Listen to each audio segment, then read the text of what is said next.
Hello friends, જો તમને અમારો આ વિડીયો પસંદ આવ્યો હોય તો સબસ્ક્રાઇબ બટન પર ક્લિક કરી બાજુમાં આપેલ બેલ આઇકન દબાવો અને ઓલ ઓપ્શન સિલેક્ટ કરો, જેથી તમને અમારા દરેક નવા વિડીયોની નોટિફિકેશન સૌથી પહેલા મળે. હેલો ફ્રેન્ડ્સ, કેમ છો? મજામાં? તો સ્વાગત છે તમારું યુટ્યુબ ચેનલની આ ડિજિટલ સિરીઝમાં, જેની અંતર્ગત રોજ ધોરણ 9 અને ધોરણ 10ના વિદ્યાર્થીઓ માટે ગણિત વિષયના વિડીયોઝ અપલોડ કરવામાં આવે છે. તો આજે આપણે જોઈશું ધોરણ 10ના ગણિત વિષયનું ચેપ્ટર નંબર 4 દ્વિઘાત સમીકરણ. તો આ છે આ ચેપ્ટરનો ભાગ નંબર 6. તો આગળના 1 થી 5 સુધીના પાર્ટમાં આપણે આ ચેપ્ટરની પ્રસ્તાવના જોઈ લીધી. આ ઉપરાંત ઉદાહરણ નંબર 1 અને 2 જોઈ લીધા.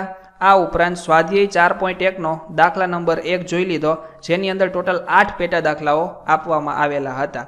તો આજે પાર્ટ નંબર 6ની અંદર આપણે સ્વાધ્યાય 4.1ના દાખલા નંબર 2 જોઈશું, જેની અંદર ટોટલ 4 પેટા દાખલાઓ આપેલા છે અને પરીક્ષાની દ્રષ્ટિએ 4 દાખલાઓ ખૂબ જ ઇમ્પોર્ટન્ટ છે.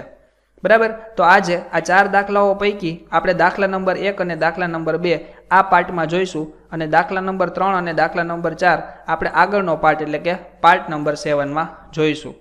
તો હજી સુધી જો તમે 1 થી 5 પાર્ટ ન જોયેલા હોય તો તેની લિંક મેં નીચે ડિસ્ક્રિપ્શન બોક્સમાં આપેલી છે, ત્યાંથી તમે ચેક કરી શકશો.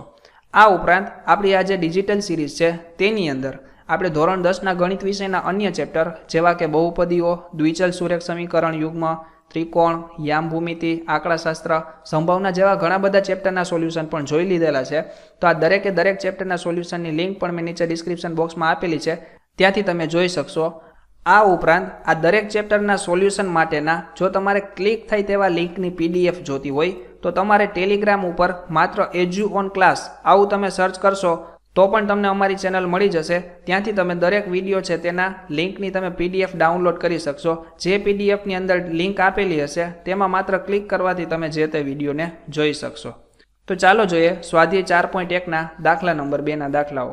તો દાખલા નંબર 2ની રકમ આપેલી છે. તો દાખલા નંબર 2ની રકમ આપેલી છે કે નીચે આપેલ પરિસ્થિતિઓને દ્વિઘાત સમીકરણ સ્વરૂપે દર્શાવો. તો અહીંયા તમને ટોટલ 4 દાખલાઓ આપેલા છે. તો આપણે 4 દાખલાઓને 1 બાય 1 જોઈએ. તો અહીંયા તમને પહેલો દાખલો છે તેની રકમ આપેલી છે કે જમીનના એક લંબચોરસ ટુકડાનું ક્ષેત્રફળ 528 મીટર સ્ક્વેર છે. બરાબર. શું આપેલું છે? તો કે લંબચોરસ ટુકડાનું ક્ષેત્રફળ. અહીંયા તમને કહ્યું છે કે તેની લંબાઈ પહોળાઈના બમણાથી 1 મીટર જેટલી વધુ છે. તો આપણે આ જમીનના ટુકડાની લંબાઈ અને પહોળાઈ શોધવી છે. બરાબર. તો આપણે અહીંયા લંબાઈ અને પહોળાઈ છે તેને માત્ર દ્વિઘાત સમીકરણના સ્વરૂપમાં દર્શાવવાની છે. બરાબર. આપણે તેનો ઉકેલ મેળવવાનો નથી. તો પહેલાં તો આપણને અહીંયા લંબાઈ અને જે પહોળાઈ આપેલી છે તે કેટલી આપેલી છે તે ખબર નથી. તો આપણે પહેલાં ધારવું પડે.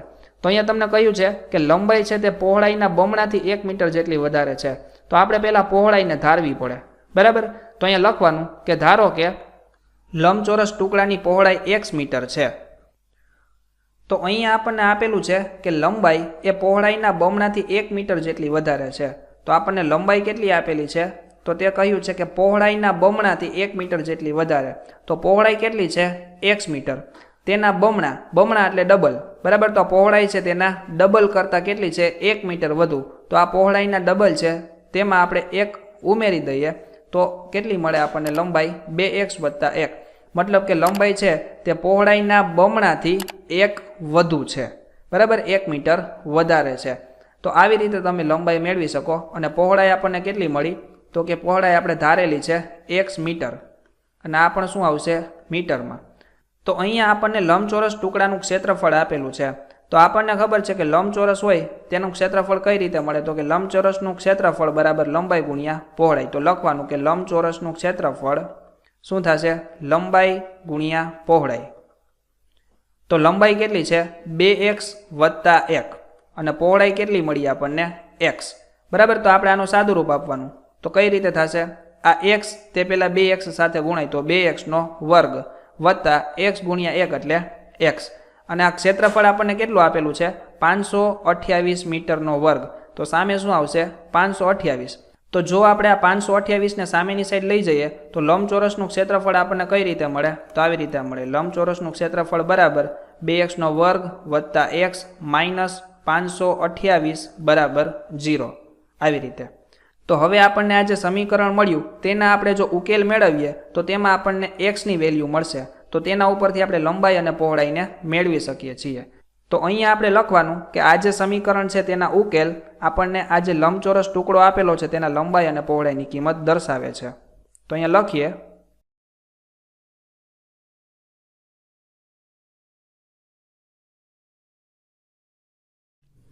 તો અહીંયા આપણે લખવાનું કે આ જે સમીકરણ મળ્યું તે સમીકરણ તેના ઉકેલ આ જે જમીનનો ટુકડો આપેલો છે તેની લંબાઈ અને પહોળાઈ તેની કિંમત દર્શાવે છે. તો આવી રીતે આ જે આપણને પરિસ્થિતિ આપેલી છે તેને આપણે દ્વિઘાત સમીકરણના સ્વરૂપમાં દર્શાવી શકીએ. ત્યારબાદ જોઈએ નેક્સ્ટ દાખલો. તો અહીંયા આપણને આપેલું છે કે બે ક્રમિક ધન પૂર્ણાંકોનો ગુણાકાર 306 છે. તો આપણે આ પૂર્ણાંક શોધવા છે. તો અહીંયા શું આપેલું છે? બે ક્રમિક ધન પૂર્ણાંકો. તો પહેલાં તો આપેલું છે ક્રમિક. તો ક્રમિક કેને કહેવાય? તો ધારો કે 1 2 3 4 5 6 આ બધાને ક્રમિક કહેવાય. 2 3 4 5 ક્રમ, ટૂંકમાં ક્રમમાં છે એટલે ક્રમિક. તમે 1 3 પછી 8 9 11 18 આવી રીતે લખો તો આ ક્રમિક ન કહેવાય. ક્રમિક આને કહેવાય કે જે એક ક્રમમાં હોય. બરાબર. તો અહીંયા આપણને આપેલું છે ક્રમિક. અને ધન પૂર્ણાંકો. તો ધન પૂર્ણાંકો એટલે કે પ્લસ હોય તેવા, નેગેટિવની, ઋણ સંખ્યાની ધન સંખ્યાઓ. તો બે ક્રમિક ધન પૂર્ણાંકોનો ગુણાકાર કેટલો છે? 306 છે. તો આપણે અહીંયા ધારી લઈએ કે ધારો કે પ્રથમ ધન પૂર્ણાંક x છે. બરાબર. તો પ્રથમ ધન પૂર્ણાંક x હોય તો એના પછીનો એટલે કે બીજો ધન પૂર્ણાંક કયો હોય તો તેના પછીનો એટલે કે x વત્તા 1 થાય ને. બરાબર. તો અહીંયા લખવાનું કે ધારો કે પ્રથમ ધન પૂર્ણાંક x છે, જેથી શું થશે? બીજો ધન પૂર્ણાંક x વત્તા 1 થશે. તો અહીંયા આપણને ગુણાકાર કેટલો આપેલો છે? 306. તો અહીંયા આપણે લખવાનું કે ગુણાકાર બરાબર શું થશે? તો પેલો ધન પૂર્ણાંક તેનો ગુણાકાર તમે બીજા ધન પૂર્ણાંક એટલે કે x વત્તા 1 સાથે કરો તો આવી રીતે આમ થાય કે પહેલાં આ x આની સાથે ગુણાય તો x નો વર્ગ, ત્યારબાદ વત્તા આ x છે તે 1 સાથે ગુણાય તો x થશે. આવી રીતે. તો આ ગુણાકાર તમને કેટલો આપેલો છે? 306. 306 આપેલો છે. તો હવે આ 306 ને તમે સામેની સાઈડ લઈ જાઓ તો આ ગુણાકાર કેટલો મળે આપણને? તો કે આવી રીતે x નો વર્ગ વત્તા x માઇનસ 306 બરાબર શું થશે? 0. બરાબર. કારણ કે સામેની સાઈડ તો 306 આપેલા હતા તે આપણે જમણી બાજુ લઈ ગયા તો સામે શું બચશે? 0. તો મતલબ કે આ જે આપણને સમીકરણ મળ્યું તેના ઉકેલ તે આપણને શું આપશે? પૂર્ણાંક.